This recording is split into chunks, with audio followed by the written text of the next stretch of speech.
Hello guys, welcome to my channel Aishu world. Hello Aishu family, ఎలా ఉన్నారు? అందరూ బాగున్నారు కదా? బాగున్నారని అనుకుంటున్నా. లేట్ చేయకుండా వీడియోలోకి వెళ్ళిపోదాం. నాకు సబ్స్క్రైబర్ పెట్టిన ఒక హర్రర్ స్టోరీస్ గురించి మీకు చెప్పబోతున్నాను.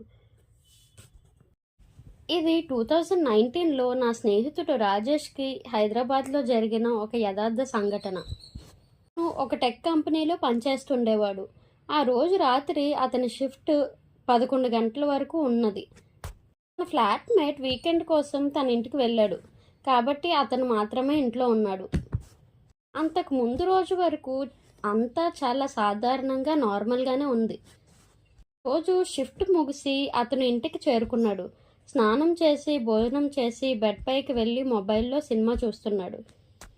ఇంతలో రాత్రి సుమారు 1:30 అయింది. అప్పుడు అతని మొబైల్ ఫోన్ రింగ్ అయింది.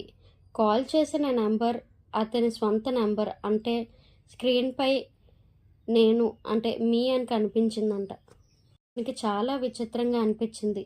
అతను కాల్ రిజెక్ట్ చేశాడు. అదేదో టెక్నికల్ గ్లిచ్ అనుకున్నాడు.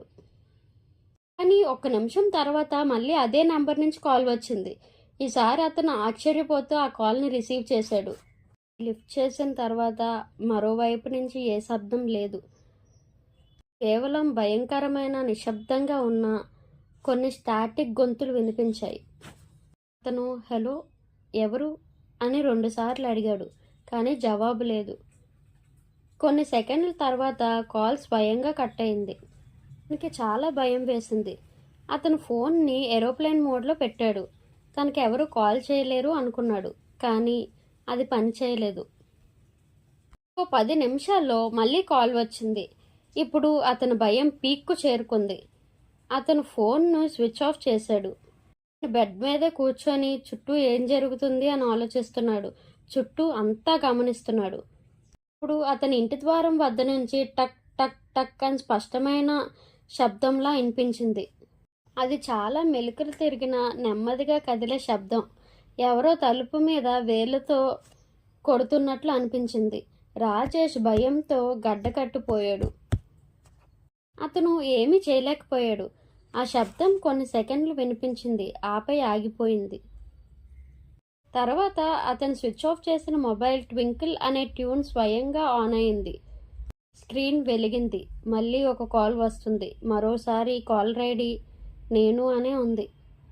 అతను భయంతో అరుపులు వేయడానికి కూడా సాధ్యపడలేదు.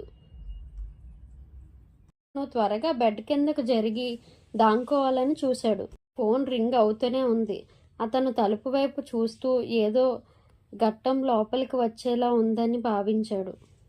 ఆ తర్వాత ఏం జరిగిందంటే ఫోన్ రింగ్ ఆగిపోయింది. ఇంట్లో పూర్తి నిశ్శబ్దం నెలకొంది. రాజేష్ అలాగే బెడ్ కింద వణికిపోతూ తెల్లవారు వరకు పడుకున్నాడు. ఉదయం అతని ఫ్రెండ్కి కాల్ చేయడానికి ఫోన్ తీసేటప్పుడు ఇతను చాలా భయపడతాడు. ఒకవేళ ఫోన్ పనిచేయదేమో, ఆ కాల్ వచ్చేటప్పుడే నా ఫోన్ పనిచేస్తుందేమో అని భయపడ్డాడు. కానీ అప్పుడు అంతా సాధారణంగానే జరిగిపోయింది. అతను ఫోన్ని ఛార్జ్ చేయడానికి పెట్టేసరికి అతనికి నోటిఫికేషన్ వచ్చింది. అది రాత్రి 1:30 నుంచి 2 గంటల మధ్య.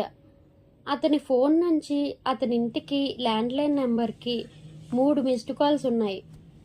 ఆ ల్యాండ్లైన్ నెంబర్కి అతను సంవత్సరాలుగా కాల్ చేయడం లేదు. అది కనెక్ట్ కూడా కాదు. ఆ రోజు తర్వాత అతను వెంటనే ఆ ఫ్లాట్ను వదిలేసి మరో ప్లేస్కి మారిపోయాడు.